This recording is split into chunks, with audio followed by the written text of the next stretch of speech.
예, 여러분 반갑습니다. 일주일 잘 보내셨습니까? 날씨가 갑자기 좀 쌀쌀했습니다. 그죠? 예, 가을인가 싶더니 또 이제 약간 겨울 분위기도 납니다. 이 참 세월이 참 빠릅니다. 예.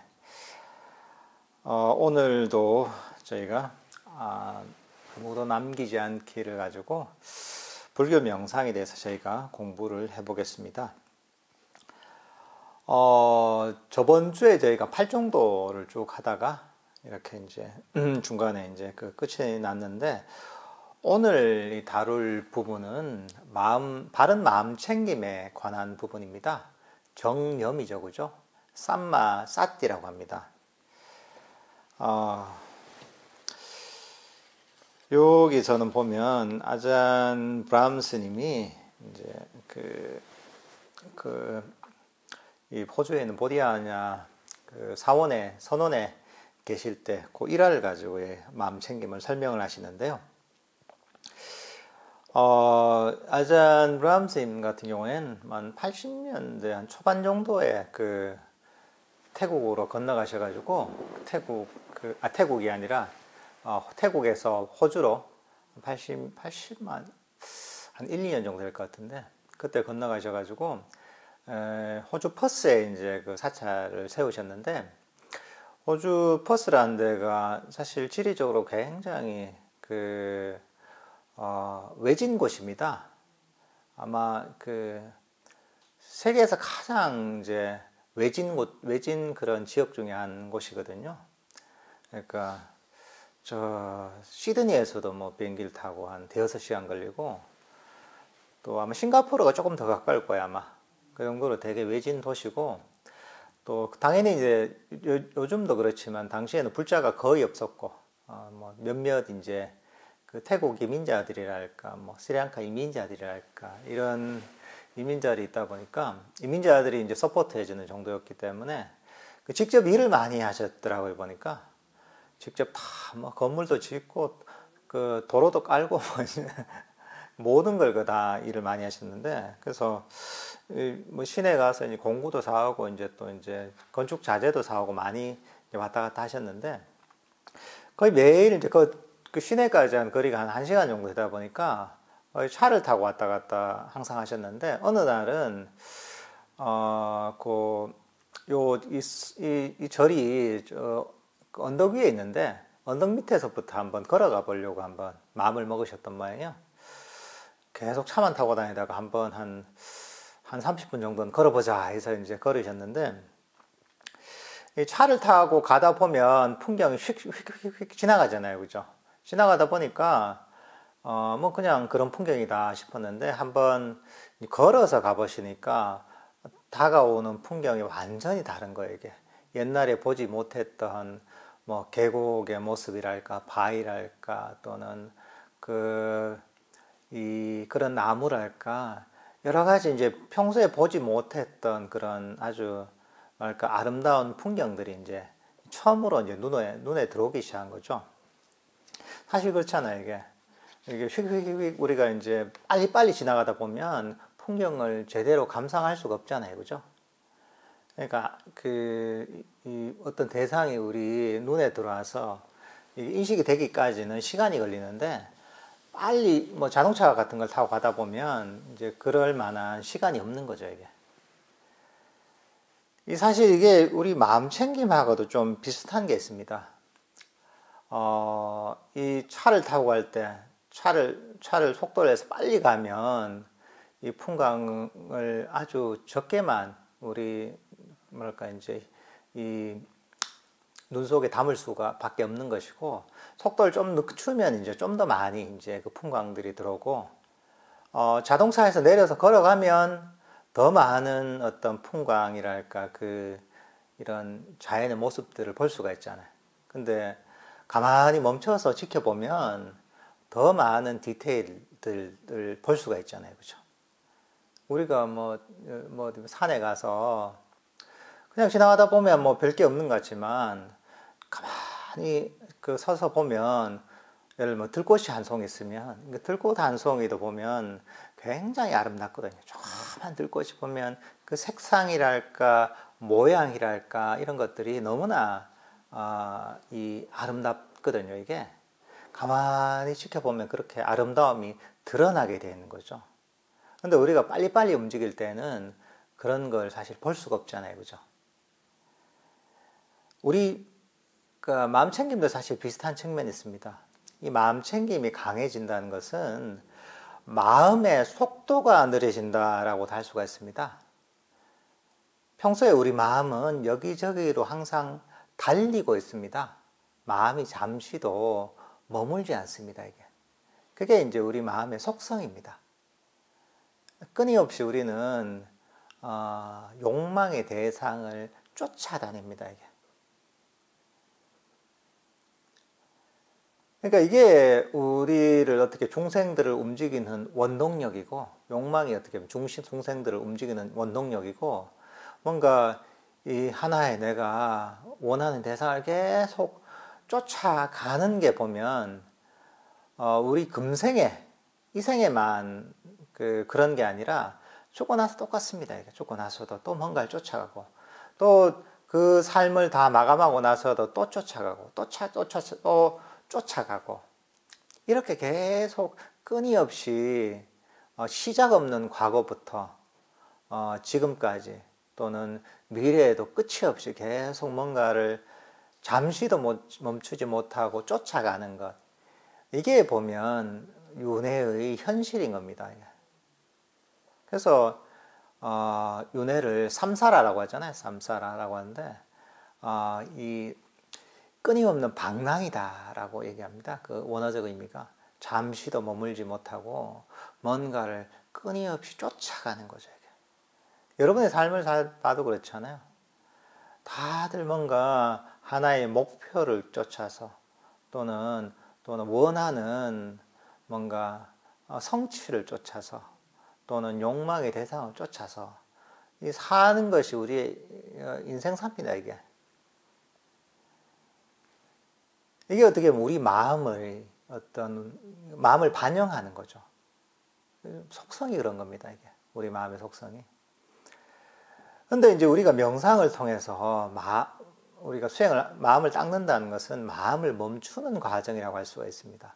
끊임없이 뭔가 쫓아가면서 달려가는데 마음을 점점 멈추는 거죠.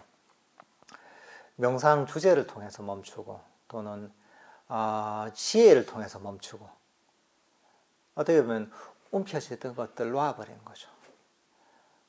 평소에 우리는 어떤 집착하는 대상이 있으면 계속 그것을 어떻게 움켜쥐고 있습니다. 그걸 움켜쥐다 보니까 거기에 흔들리는 거죠.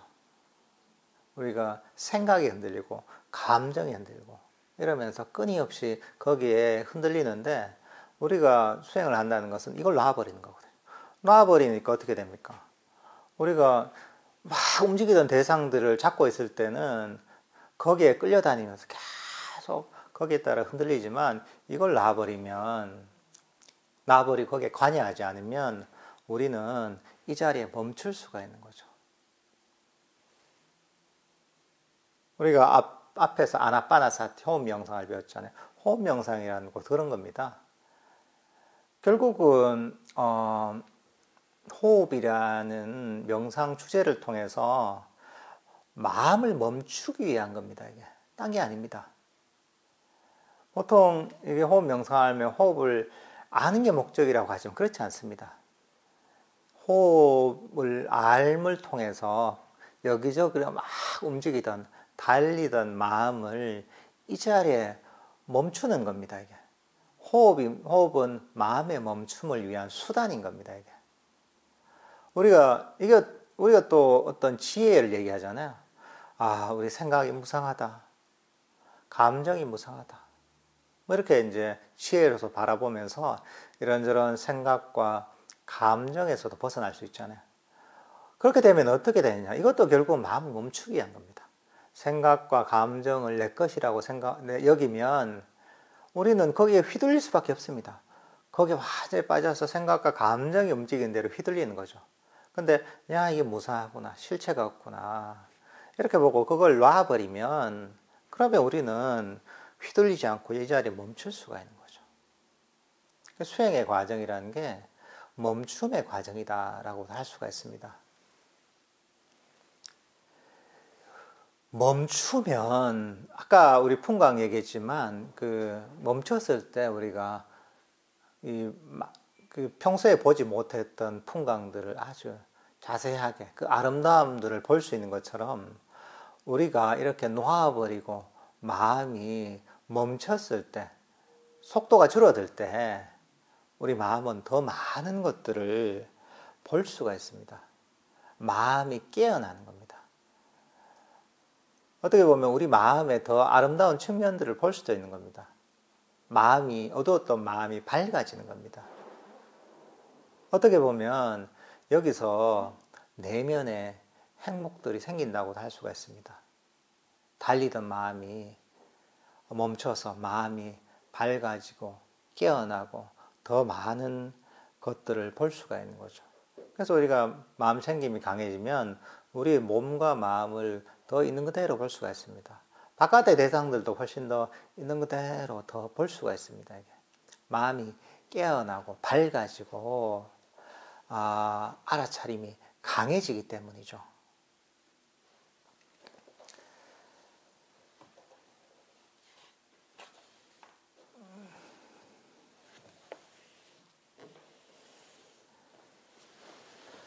그러니까 우리가 수행을 하는 데 있어서 이 멈춤이라는 걸 이해하는 게 되게 중요합니다.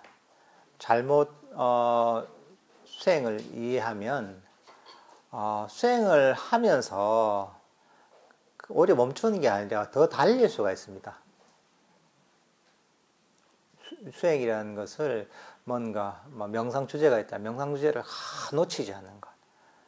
이런 식으로만 바라보다 보면 그냥 계속 그걸 쫓아가다가 그냥 모든 수행이 끝나버립니다. 우리가 만약에 호흡 명상을 한다고 하면 호흡을 계속 놓치지 않고 쫓는 데만 신경을 쓰다 보면 호흡이라는 게 끝이 없잖아요. 그죠? 끝이 없으니까 계속 쫓아가는 거죠. 그러니까 그런 식으로 하다 보면 우리 마음이 멈출 수가 없는 거죠. 쉴 수가 없는 거죠. 그러니까 바깥에 우리가 어떤 돈이나 명예나 좋은 물건이나 또는 어떤 감각적 쾌락이나 맛있는 음식이나 이런 것들을 쫓아가는 것처럼 명상 주제를 계속 쫓아가는 거죠. 그렇게 되면 본질적으로 보통 중생들이 마음 쓰는 거하고 별 다를 바가 없는 거죠. 왜냐면 계속 쫓아가니까 대상만 바뀐 거죠. 대상은 바뀌어서 그게 호흡이 될 수도 있는 것이고, 화두를 두는 사람 화두가 될 수도 있는 것이고, 연불을 하는 사람 연불이 될 수도 있는 거죠. 이게. 계속 쫓아가만 가는 거죠. 근데 우리가 이 명상의 목적을 알아야 된다는 거죠. 이 원리를 알아야 된다는 거죠. 명상 주제를 통해서 우리 마음이, 달리던 마음이 멈춘다는 건 휴식한다는 거거든요. 의지로서 멈추는 게 아닙니다. 의지로서 멈추는 게 아니라 놔버리기 때문에 멈추는 겁니다. 이게. 명상 주제를 알아차리면서 탐진치를 놔버리고, 그리고 치에로서 이런 욕망의 대상들을 놔버리는 거죠. 그런 방향으로 우리가 불교 수행을 이해해야지 길을 잃지 않습니다. 이게. 길을 잃지 않고 우리 마음이 평화롭고 고요하고 행복한 방향으로 개발될 수가 있습니다. 그러니까 여러분들이 자기 마음을 딱 살펴보면서 수행을 할 때 마음이 급해진다 이럴 때가 있잖아요. 급해지고 내가 놓치면 안 된다 조바심 들 때가 있잖아요. 이럴 때마다 이게 이런 마음을 버리는 게 수행이구나 이렇게 자신의 마음을 돌이켜야 됩니다. 급한 마음, 빨리 이루려는 마음, 놓치지 않으려는 마음, 움켜쥐려는 마음, 뭔가 빨리 성취하려는 마음, 이런 마음이 일어나잖아요. 이게. 그럴 때 이걸 버리는 게 수행이구나. 내가 뭔가 얻지 못하고 있다고 해서, 내가 명상 주제를 놓친다고 해서, 아직 내가 어떤 경지에 이르지 못했다고 해서, 이런저런 번뇌가 일어났다고 해서 전혀 문제가 아닙니다, 그거는. 그건 전혀 문제가 아닙니다. 왜냐하면, 그러니까 우리가 수행을 하고 명상을 하는 거죠. 그거 안 일어나면 말라 하겠어요. 할 필요가 없죠. 일어나는 건 당연합니다, 이게. 당연한데, 이제, 그럼 우리가 어떻게 대처하느냐가 중요한 거죠. 그것을 문제라고 여기고, 내가 없는 걸 바라잖아요. 어떤 경기를 바라고. 내가 없는 마음의 평화를 바라고, 현재 없는. 이렇게 이제 바라고, 또는 호흡이 알아차리지 않으면 그걸 계속 쫓아가고, 방편이 알아차리지 않으면 억지로 이걸 잡으려고 하고, 이제 그렇게 하는 게 바른 명상의 태도가 아니라는 거죠. 그러면 또 달리게 되는 거죠. 그런 거죠, 이게. 우리가, 이, 신기루와 같은 거죠. 저 앞에 있어서 탁 달려가면 신기루는 어떻습니까? 없습니다, 그게. 또 저 앞에 있는 거죠. 또 저 앞에 있는 것처럼 같아서 또 달려가면 또 없습니다, 이제. 또 저 멀리 있는 거죠. 그러니까 그런 신기를 쫓아가는 것과 똑같습니다. 욕망의 대상들을 쫓아가는 것은. 우리의 욕심은 끝이 없어요. 너무 잘 아시죠, 그죠? 욕심이 끝이 없다는 건 잘합니다, 이게. 그래서 이제, 그 정도는 다 알죠. 세상의 어떤, 사람들이 살아가는 걸 보면, 욕심은 끝이 없다구나, 이런 건 잘 압니다. 근데 막상 여러분이 수행을 할 때는 그걸 잊어버려요. 사람들이 대상만 싹 바뀌니까 잊어버리는 거예요. 바깥의 세속적인 대상, 돈, 명예, 욕심, 물건, 이런 것들에 대해서는, 그래. 저기에 대해서는 욕심이 끝이 없지. 저거는 아무리 추구해도 만족하지 못하잖아. 더 그걸 찾으면 찾을수록 욕망이라는 게 더 커지잖아. 이걸 너무 잘 알잖아요. 그죠? 근데 우리가 불교 명상을 딱 시작을 해서 하다 보면 대상이 이제 어떤 수행의 어떤 뭐 경지랄까? 명상의 주제랄까? 어떤 그런 걸로 바뀐단 말이죠. 그런 걸로 바뀌면 우리가 세상을 보면서, 사람들을 보면서 본인이 가졌던 그런 지혜를 다 잊어버립니다. 세상에 욕심은 끝이 없다는 거. 어떤 걸 성취해도 더 바란다는 이걸 잊어버려요. 수행할 때 많은 사람들이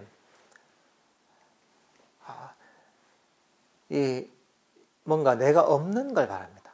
더 뭔가를 더 바라고, 어떤 경기를 바라고, 삼매를 바라고, 치혜를 바라고, 마음의 평화를 바라고, 깨달음을 계속 바란단 말이죠. 근데 이제 여기에 대해서는 문제의식을 못 느끼는 경우가 많습니다. 대상만 바뀌니까 사람들이 이제 응용이 안 되는 거예요. 맨날 비슷한 유형의 문제를 풀다가 문제의 유형이 조금 바뀌니까 이제 그 문제를 못 푸는 거죠. 이제. 원리는 똑같은데. 그렇잖아요. 수학 문제들 풀 때도 맨날 같은 유형만 풀다가 거기에 조금만 응용되면 못 푸는 경우가 있잖아요. 그거하고 비슷한 거죠, 이게. 근데 어떻습니까? 명상의 어떤 목표, 경지, 이런 것들도 우리가 돈, 명예, 물건, 음식, 어떤 세속적 즐거움을 쫓아가는 거나 명상의 어떤 목표를 쫓아가는 거나 똑같습니다, 이게.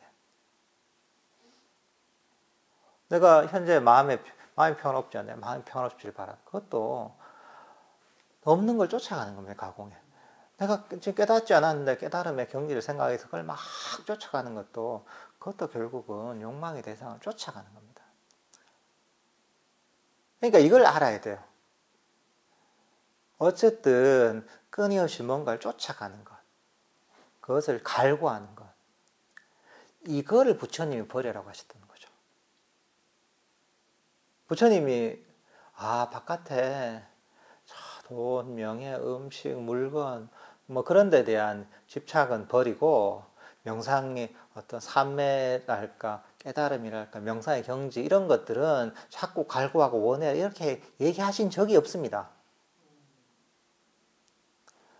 부처님이 가르친 거죠.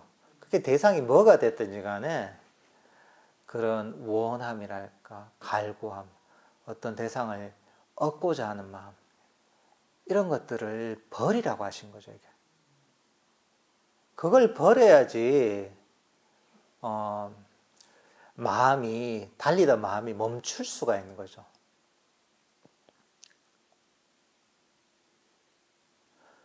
우리가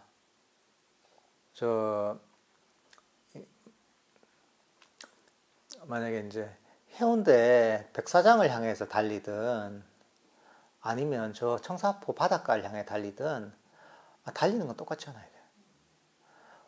막 열심히 달리면 얼마나 숨이 차고 힘이 듭니까? 비슷한 똑같은 겁니다. 이게. 그 대상이 돈이 됐든 명예 그쪽으로 달리든 그러면 명상의 목표를 향해 달리든 명상의 경지를 향해 달리든 똑같이 달리는 겁니다. 이게. 그게 마음의 속성은 다르지가 않은 겁니다. 이게. 그 달리다 보면 우리가 수행을 할 때도 마음이 멈추지 못하잖아. 끊임없이 달리니까 마음이 피곤해지고 마음 챙김이 약해지는 거죠.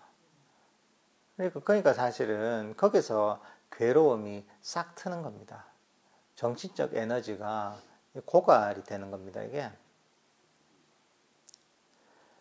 그러니까 사실 우리 수행자의 어떤 행복이라는 것은 마음의 멈춤에서 오는 겁니다. 마음이 쉬는 데서 오는 겁니다, 이게. 그래서 이제 뭐 부처님 당시도 그렇고 그 후에도 그렇지만 수행자들이 아주 행복하게 살거든요. 이게 잘 수행을 바르게 하면 그 이유가 마음을 멈추는 방법을 알았기 때문입니다. 마음을 쉬는 방법을 알았기 때문입니다. 밖에서 얘기하는 마음을 쉰다고는 좀 다르죠, 완전히. 마음을 그대로 놓아버리는 통해 마음을 멈추는 거죠. 그것을 통해 마음이 쉬어지는 거죠.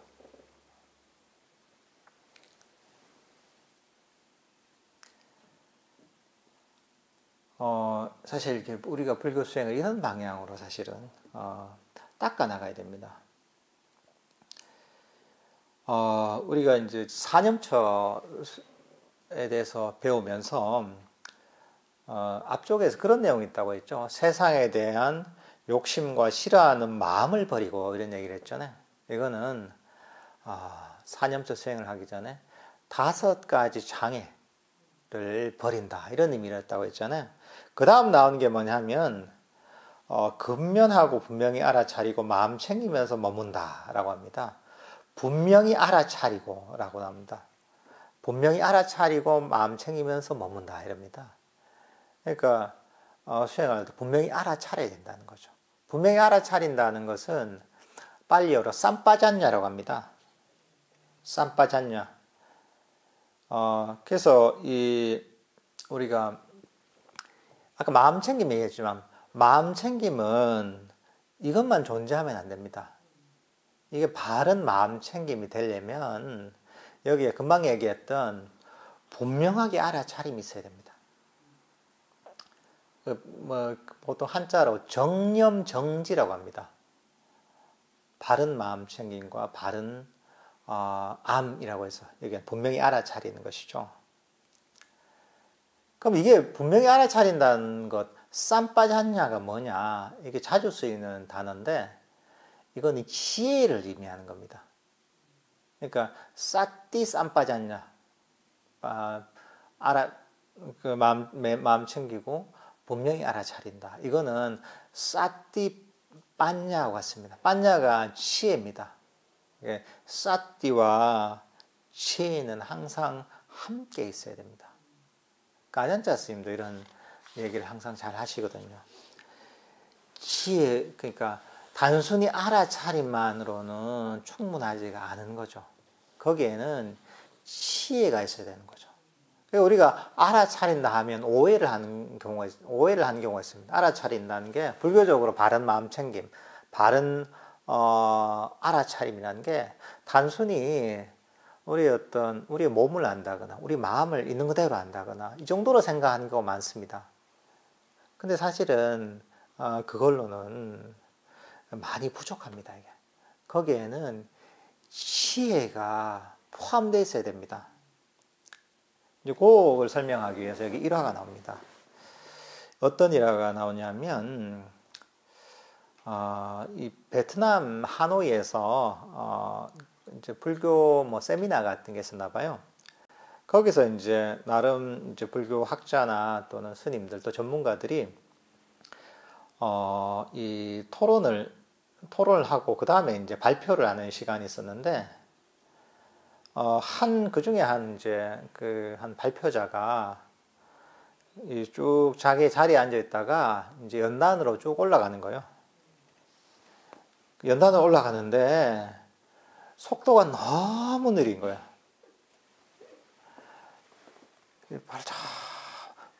오른발을 땅에 딛고, 그 다음에 이제 왼발을 들고, 또 오른발을 이렇게 하면서 천천히 자신의 발걸음을 알아차리면서 천천히 움직이는 거예요. 자리에서 일어나가지고. 발표 시간이 한 20분 정도가 되는데, 연단까지 가는데 10분이 넘게 걸리는 거야. 사람도 참, 한숨을 다 쉬면서 했었겠죠, 이게. 근데 그게 아마 그 발표한 그 분이, 이 마음 챙김, 자신의 몸에 대한 마음 챙김이 이런 것이다, 이런 걸 보여주기 위해서 하나의 퍼포먼스를 한 거겠죠. 근데 사실 여기에는 지혜가 제대로 포함되어 있지 않습니다. 사실 바른 마음 챙김, 쌈마사트라고 하는데, 바른 마음 챙김은 지혜를 포함하고 있는 개념입니다. 그 지혜라는 게 뭐 또 어떤 측면이냐면 이 법에 대한 바른 이해라는 측면이 있거든요. 그러니까 지금 내가 발표를 한다면 그때 내가 해야 될 바른 행동 있잖아요. 행동, 바른 말, 또는 그 상황에 적절한 언행들, 이런 것들에 대한 이해가 어떻게 보면 지혜에 포함되는 것이거든요. 그게 단순히 알아차린 게 아니죠. 지금 내가 걷고 있다면 걷고 있는 목적과 본질을 알아야 되는 거죠. 내가 만약에 회의에 참석했다면 그 회의에서 내가 필요한 어떤 행동을 해야 되고 어떤 말을 해야 되는지를 아는 것도 사실은 지혜가 포함되는 것이죠. 우리가 그 도둑들이 있잖아요. 도둑들이 아주 부잣집에 탁 들어갈 때 어떻습니까? 정신을 바짝 차립니다. 담을 넘을 때도 소리가 안 나게, 또 뭐 경보기를 쫙 피해서 아주 정말 이제 마음 챙기면서 자신의 발걸음을 알아차리면서 숨소리마저도 죽이면서 이렇게 남의 집에 들어간단 말이죠. 그러면 들어가서 이제 문을 조심하게 따면서 소리가 안 나도록 얼마나 자기 손에 신경을 쓰겠어요.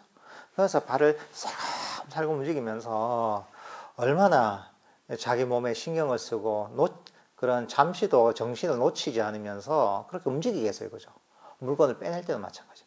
빼낼 때도 소리가 안 들게 탁 차리면서 주위의 상황을 정확하게 알아차리면서 이렇게 이제 그 도둑질을 한단 말이죠. 그럼 이제 만약에 단순히 알아차리는 것이 이 불교에서 얘기하는 마음 챙김, 바른 마음 챙김이라면 그 도둑들이 제일 도둑들이 어떻게 보면 자기 직업적으로 일을 할 때 그런 거죠. 마음 챙기면서 도둑질을 한다, 이렇게 되는 거죠.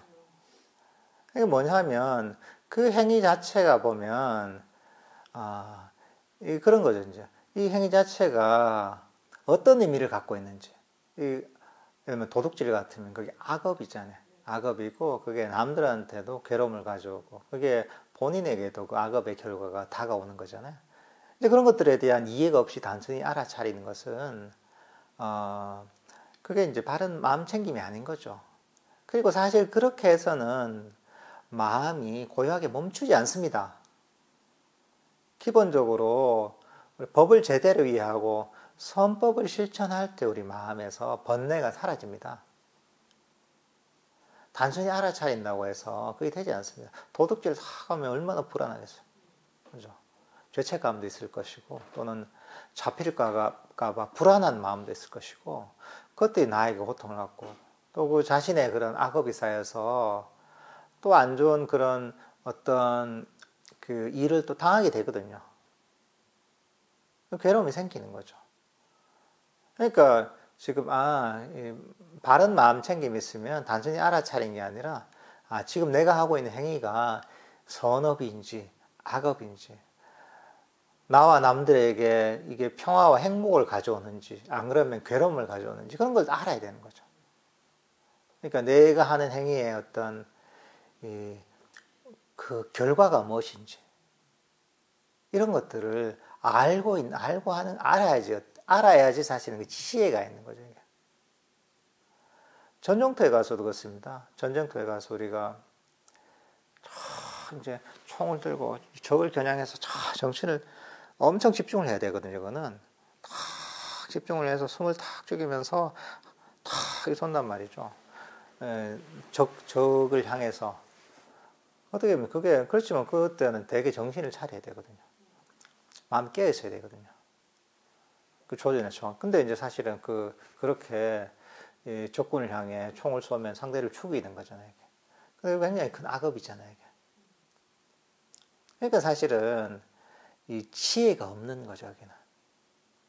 지혜가 담기지 않은 거죠. 그러니까 사띠라고 할 때, 마음 챙김이라고 할 때는 따로 얘기하지 않아도 이게 불교에서 얘기하는 사띠, 마음 챙김이라는 것은 법에 대한 바른 이해가 포함되어 있는 겁니다, 이게.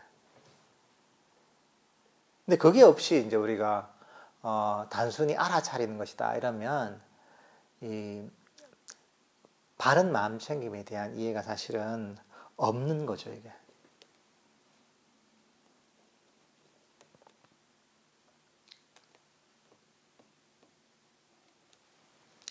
그러니까 우리가 사념처 수행을 할 때도 이런 바른 마음 챙김, 바른 마음 챙김과 바른 지혜가 선행이 돼야 되는 거죠, 이게. 그러니까 법에 대한 바른 이해가 사실은 기본적으로 갖춰줘야지 우리가 사념처 수행도 제대로 할 수가 있는 거죠, 이게. 우리가 사념처 중에 그 첫 번째가 네 가지가 있죠, 이제. 신수신법이죠. 그 대상이 몸과 느낌과 마음과 법이라는 네 가지 대상을 향해서 우리가 마음 챙김을 두는 거죠, 그죠? 첫 번째가 이제 이 몸에 대한 마음 챙김입니다. 우리가 사념처 경에서 보면 몸에서 몸을 관찰하고 이럽니다.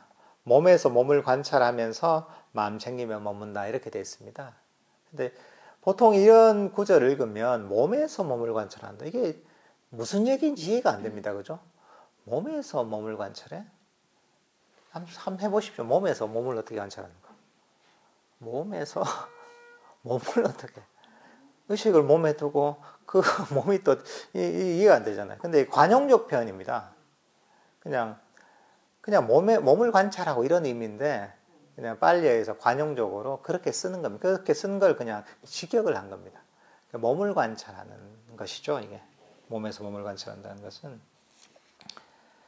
이 몸에 대한 마음 챙김에는 보면 이중 몇 가지가 있는데 이게 첫 번째가 이제 호흡 명상을 이제 몸을 관찰하는 수행에 해당합니다. 두 번째가 보면 행주자화, 그러니까 네 가지의 자세 있잖아요. 걷거나 서 있거나 앉아 있거나 누워 있는 그런 자세들에 대한 마음 챙김. 그 다음에 이제 일상에서 우리가 행동을 하면서 행동을 하는 것들을 잠시도 놓치지 않고 알아차리는 그런 부분. 그 다음에 나온 게 뭐냐면 32가지 몸의 부위에 대한 관찰이 있고, 그 다음에 지수화풍이라는 그런 우리 몸을 구성하는 네 가지 요소에 대한 관찰이 있고, 그 다음은 시체에 대한 관찰이 있습니다. 그러니까 시체가 우리가 죽고 나면 그래 죽고 나서 만약에 이제 저런 숲에다 버렸다 치잖아요. 부처님 당시엔 그런 경우가 많았거든요. 사람이 죽으면 그런 숲에다 버리는 경우가 많았어요. 그러면 이제 이 시체가 변하는 과정을 보잖아요. 처음에 막 부풀어 오르고 구덩이가 생기고 나중에 썩고 막 진물이 흐르고 이런 과정들을 당신이 직접 보기도 했고 또는 그렇지 않더라도 이제 마음속으로 이제 우리가 떠올릴 수도 있잖아요. 그런 것을 통해서 몸에 대한 관찰을 하는 것. 요 네 가지 이런 식으로 보면 몸에 대한 관찰이 됩니다. 보통 이제 여기 보면 이 부정관에 관한 부분이 있거든요. 이게 금방 얘기했던 시체에 대한 관찰이 부정관인데 부정관도 불교 수행의 아주 대표적인 방법입니다. 우리 몸이 부정하다고 보는 거죠. 깨끗하지 않다고 보는 거죠.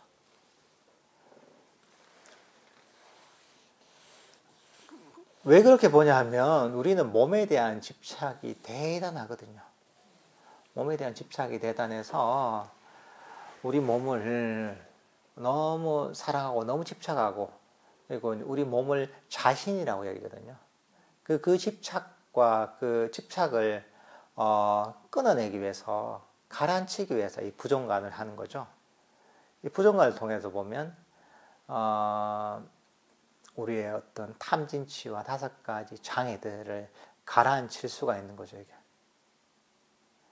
그러니까 이게 우리가 탐진치를 가라앉히고 5가지 장애를 가라앉히는 방법. 그래서 지혜와 삼매를 개발하는 접근 방식은 굉장히 다양합니다. 예를 들면 우리가 자해명상 같은 거 있잖아요. 자해명상 같으면 모든 것들을 긍정을 하는 어떻게 보면 수행법입니다. 모든 것들을 받아들이고 긍정하고 자기 자신을 포함한 모든 존재들을 긍정하고 받아들이고 포용하는 무한 긍정의 어떤 수행법을 할 수가 있어요. 무한 긍정을 하면 어떻게 됩니까? 무한 모든 것들을 긍정하고 받아들이고 수용하면 더 이상 아무것도 바라지 않잖아요. 아무런 불만도 없잖아요. 그러니까 아무런 또 바라지 않고 아무런 불만도 없잖아요. 그러니까 이제 언제나 만족하잖아요. 그러니까 마음이 이 자리에 멈추는 거죠. 이게. 그래서 이제 우리 마음이 멈추게 되면 결국은 장애가 사라지게 되거든요. 장애가 사라지면서 거기서 이제 이 삼매와 또 삼매에 뒤따르는 치혜가 개발되거든요. 이런 식으로 이제 우리 마음을 개발하는 게 어떻게 보면 자해 명상입니다. 무한 긍정이죠. 근데 부정과는 그 반대예요. 무한 부정이에요. 어떤 것들도 가치 갖고 집착할 바가 없다. 이렇게 보는 거예요. 몸에 대해서. 특히 몸이라는 게, 이 얼굴이라는 게, 내가 피부에 내가 이제 하얀 얼굴에 집착했다 하면 피부를 한꺼풀 벗겨보면 어떻습니까? 이제 본질은 보면 피부만 한꺼풀 벗겨도 사람들이 기겁을 한단 말이죠. 옛날에 아주 어린 시절에 봤던 그 V라는 그 외국 드라마 혹시 아시나 모르겠네요. 예. 그게 보면 어린 시절에 봤는데 일종의 외계인인데 파충류 종류의 외계인 같아요. 그죠? 그래서 원래 얼굴 모습은 굉장히 막 혐오스러운데 거기다가 이제 사람 피부로 이제 일종의 이제 그 가면 같은 것들을 쓰고 이렇게 해서 실제 인간인 것처럼 이렇게 행동을 하고 그랬잖아요. 그래서 막 싸우면서 막 이 얼굴을 막 벗겨내고 막 그 본 모습을 막 드러내고 이런 게 있잖아요, 보면. 그 사실은 이 사람 얼굴로 탁 피부로 탁 덮여 놓을 때는 거기에 대해서는 사람이구나 하고서 전혀 적개감이 없는데 이것을 그냥 이제 얼굴만 한꺼풀만 피부만 한꺼풀 벗겨내니까 완전히 좀 악마가 되잖아요. 사람도 비슷한 거죠. 이렇게 예쁘다 하지만 아무리 미인이나 미남도 피부만 한꺼풀 벗겨내면 사람들은 기겁을 하잖아요. 그러니까 결국은 이제 사람들이 여기 집착하는 거죠. 이 얼굴의 피부나 이 모양에 집착을 하는 거죠, 이게. 그러면서 이제 집착을 또 버리게 만드는 거죠. 시체를 본다 하면 그 시체가 보면 죽고 나면 누구나 너무나 혐오스러워지거든요. 시체가 부풀고 막 나중에 이제 고름이 터지고 막 썩어가고 막 고더기가 막 생기고 이렇게 된단 말이죠. 그동안 내가 몸에 집착했는데 이 몸이라는 게 아무것도 아니구나. 내가 아무것도 집착이 없구나 하면서 모든 것을 놔버리는 거죠. 어떻게 무한 부정의 힘이죠, 이게. 그래서 이제 부처님 당시에는 자연적으로 보면 부정관을 하기가 좀 쉬웠거든요. 왜냐하면 그런 숲에다가 시체를 버리고 그랬기 때문에 그런 시체를 버린 숲에 가서 보는 거죠, 이게. 그러다 보면 내가 몸에 집착했는데 몸에 집착할 게 아무것도 없구나. 사람이라는 게 유한한 것이고 이렇게 생명이라는 게 너무나 험한 것인데 내가 여기에 집착했구나. 조금 더 잘 살아보겠다고 내가 이렇게 그 욕망에 빠져 있었구나 하면서 이렇게 이제 부정관을 하는 거죠, 이게. 그럼 계속 이제 몸에 대한 집착들을 버리는 거죠. 요즘도 보면 그 문화에서도 해부 같은 걸 하잖아요. 시체 해부. 의대생들이 보면 시체 해부 같은 것을 하고, 태국에서는 보면 그 불교국가잖아요. 불교국가다 보니까 스님들 같은 경우에는 좀 특별하게 뭐 부검을 하는 경우에 그것들을 볼 수 있는 기회가 좀 있습니다. 왜냐면 그게 불교국가이기 때문에 그 부정관이랄까 이런 차원에서 그 스님들 같은 경우에는 병원에서 특별하게 좀 허용을 해서 그 뭐 사건이 있어 부검을 하잖아. 부검하는 것들 이런 것들을 볼 수가 있거든요. 저도 한번 가본 적이 있어요. 그 태국 아는 스님이 있어서 그분 통해서 이제 그 어느 병원에서 이제 시체를 부검을 하는 유리가 안에 있어요. 시체를 부검하고 그걸 유리로 딱 막아놨어요. 유리 너머에서 이제 뭘 하고 있는데, 그러니까 이제 정말 보면 사람이 진짜 살아있을 때 사람이 죽고 나면 정말 저게 그 고깃 덩어리인 거죠.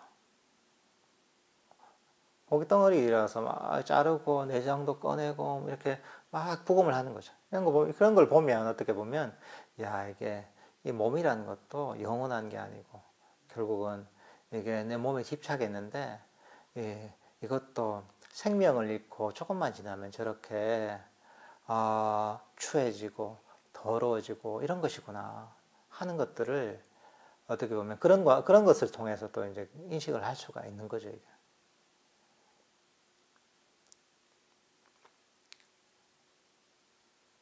근데 이제 부정관 같은 경우에 보면 대체로 요즘 사람들은 좀 잘 맞지 않은 것 같더라. 특히 요즘 현대인들 같은 경우에는 어떻게 보면 약간 그 현대인들이 좀 우울증이 있는 경우도 있고 또 너무 이제 이 그런 것들에 대한 어떤 너무 부정적으로 이제 생각을 하는 경향이 강해서 그런지도 모르겠어요. 그래서 이제 부정관을 좀 하기 쉽지 않은 게 있는 것 같고, 특히 또 부정관 같은 경우에는 그 좋은 스승이 있어야 됩니다. 그러니까 이게 자칫 잘못하면 약간 막 인생에 대한 회의랄까 우울이랄까 이런 쪽으로 좀 빠질 수가 있거든요. 그러니까 이게 아주 효과적이기도 하지만 잘못하면 좀 위험할 수도 있는 방법이죠. 그래서 이런 것들은 그 스승의 지도를 받아가면서 사실은 해야 되는 이런 속성이 있는 것 같아요, 이제.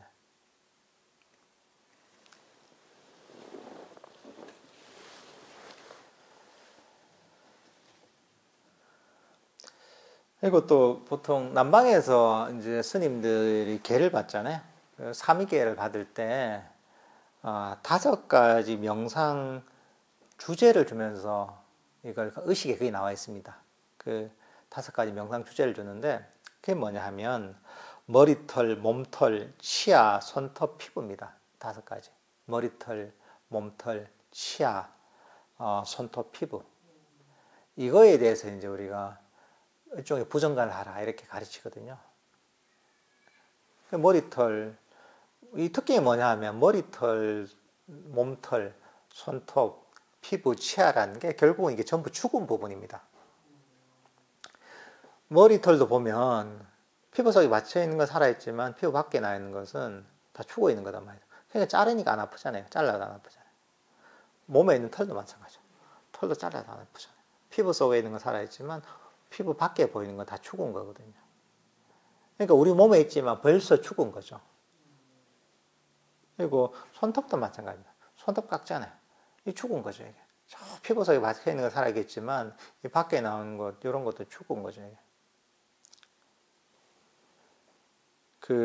그리고 이빨도 마찬가지예요. 이빨도 사실은 신경이 있는 부분은 살아있지만 이 밖에는 죽은 거거든요. 피부 같은 경우에도 그 제일 밖에 있는 피부는 죽은 것이고 거기 아주 조금 더 들어가야지 사실 그게 살아있는 거거든요. 그러니까 이 5가지 대상 자체가 우리 몸에 있지만 사실은 죽어 있는 거죠. 그러니까 결국은 지금 그 머리털, 몸털, 치아, 손톱 피부처럼 피부의 표면처럼 결국은 우리 몸이라는 것들도 그런 것들과 운명을 같이 하는 것이고 결국은 이것도 죽음을 피할 수 없다. 우리 몸이라는 것도 이렇게 하면서 이제 우리 어떤 몸에 대한 집착, 생명에 대한 집착을 던져버리게 만드는 또 이런 어떤 명상 일종의 주제가 되는 거죠. 피부 같으면 특히나 그렇죠. 아까 얘기했지만 피부를 한꺼번에 벗게 되면 우리가 이렇게 막 애지중지하지만 한꺼번에 벗게 되면 얼마나 사람들이 그 혐오스럽게 느낍니까? 그러니까 이런 것들 보면서 이게 내가 아름답다고 하지만 아름답다고 하는 이면에는 내가 혐오하고 싫어하는 것들이 그대로 담겨 있구나. 이것도 결국은 나이가 들면 피부가 늙어지고 거칠어지고 결국은 매끈매끈한 피부가 뭐 나무 등골처럼 되잖아요. 그래서 완전히 윤기 있던 피부가 윤기가 하나도 없어지고 결국은 이것도 세월이 지나서 죽고 나면 썩어 문드러지잖아요. 하면서 이제 이 자신의 몸에 대한 집착들을 버려낼 수가 있는 거죠, 이게. 이런 것들이 보면 일종의 이제 몸에 대한 관찰, 또 부정관의 측면인 거죠, 이게.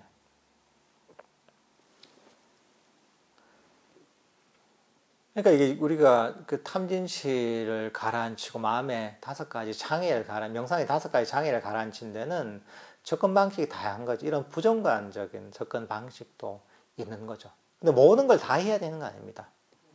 그 중에 자신한테 적절한 걸 선택하면 됩니다. 부정관이 나온다고 해서 뭐 이걸 부정관까지 다 해야 되는 건 아닙니다. 그 중에 내 상황에 가장 적절한 방법을 선택을 하면 됩니다. 또 그 다음에 이제 또 나온 게 뭐냐면 우리가 일상생활을 하면서 분명히 알아차린다. 이런 부분이 몸에 대한 마음 챙김에 해당하는데 이런 겁니다. 나아갈 때도 돌아올 때도 분명히 알아차리고 자신의 거동을 분명히 알아차리면서 행한다. 앞을 볼 때도 돌아볼 때도 분명히 알아차리면서 행한다. 구부릴 때도 펼 때도 분명히 알아차리면서 행한다. 법이 바로 의복을 지닐 때도 분명히 알아차리면서 행한다. 대소변을 볼 때도 분명히 알아차리면서 행한다. 갈 때도 서 있을 때도 앉아 있을 때도 잠잘 때도 깨어 있을 때도 말할 때도 침묵할 때도 분명히 알아차리면서 머문다 합니다. 그러니까 여기서 보면 일상의 어떤 행동들, 앞으로 가거나 뒤로 가거나 앉거나 또는 눕거나 옷을 입거나 밥을 먹거나 이런 것들을 전체를 알아차린다. 이 부분이 몸에 대한 마음 챙김에 해당합니다. 이게. 그러니까 아까 얘기했지만 이런 행동을 할 때 이 치해가 들어가요. 단순히 아는 게 아니라 치해가 들어야 되는 거죠. 내가 하는 행동의 목적과 의미를 알아야 되는 거죠. 우리가 말을 한다면 말을 할 때 알아차려요. 말을 할 때도 이게 적절한 것인지 그 상황에서. 그리고 이게 내가 나와 남에게 도움이 되는 말인지 아니면 그게 괴로움을 일으키는 말인지 이런 것들을 알아야 되는 거죠. 그것도 어떻게 보면 이 마음 챙김의 한 부분인 거죠. 그리고 내가 이런 말을 했을 때 이게 내 명상에 도움이 되는지, 내 마음이 평화로운지 도움이 되는지. 우리가 만약에 법담을 하면 또 이게 또 도움이 되잖아요. 근데 막 다 얘기하다 보면, 결국 너무 이런 것들 많이 하다 보면 내 마음을 혼란스럽게 만들겠구나. 이걸 또 아는 것도 마음 챙김의 한 부분인 거죠. 단순히 아는 게 아니라 그 목적과 결과를 아는 거죠. 그것도 사실은 포함이 돼 있어야 되는 거죠, 이게. 우리가 이 알아차리는 것 있잖아요. 여기에서 분명히 우리가 들숨과 날숨을 알면서 보면 마음이 이 자리에 멈추잖아요. 그죠? 여기저기 떠다니는 마음이 멈추는 게 맞습니다.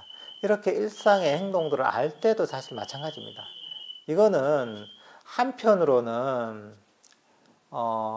시혜를 일으키는 측면이 있습니다. 한편으로는 또 보면 삼매를 개발하는 측면도 있습니다. 호흡을 알아차리면서 여기저기로 떠돌던 마음이 멈추잖아요. 그죠? 마찬가지로 우리가 몸을 알다 보면 마음이 딴 데 도망가지 않단 말이죠. 그죠? 현재 내가 하는 행동을 알아차리다 보면 마음이 딴 데 도망가지 않습니다. 그러니까 이게 마음이 이 자리에 여기저기로 달리던 마음이 멈추는 거죠. 어떻게 보면 이게 사마타적인 측면입니다. 이게. 그리고 다른 측면으로 보면 위파사나적인 측면이 있는 거죠. 내가 하는 이런 행동들이 나에게 우리 해로움을 끼치겠다. 이제 그런 행동을 버리는 것, 또는 그런 말을 버리는 것, 이런 것들도 보면 지혜의 측면인 거죠. 때로는 수행을 할 때, 만약에 이제 말을 줄이고 수행을 할 때, 집중적으로 수행할 때 무건을 한다. 이런 것들도 보면 이 무건의 효과를 이해하면서 내가 이제 그런 실천을 하는 거잖아요. 성스러운 침묵을 지키는 거죠, 이게. 부처님께서 얘기하신. 이런 것들도 법에 대한 이해를 통해서 마음의 장애를 또 없애는 하나의 방법이 되는 거죠, 이게.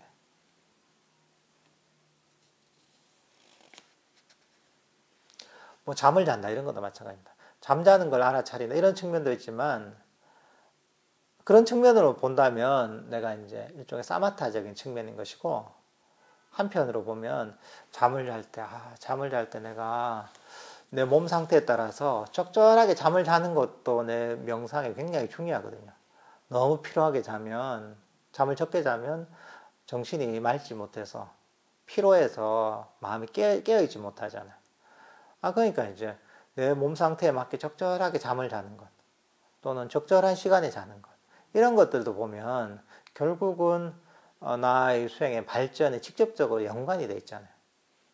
이런 것들은 어떻게 보면 지혜의 측면인 거죠. 그것을 통해서 내 마음의 장애, 번뇌들을 없애는 데 도움이 되는 거죠, 이게.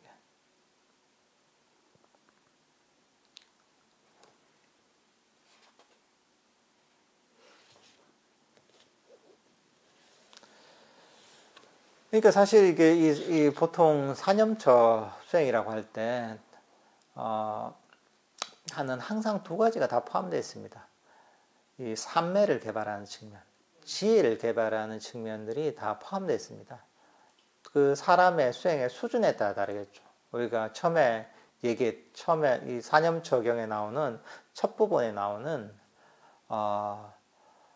세상에 이제 그 조함과 실함을 모두 버리고 이런 게 나왔잖아요.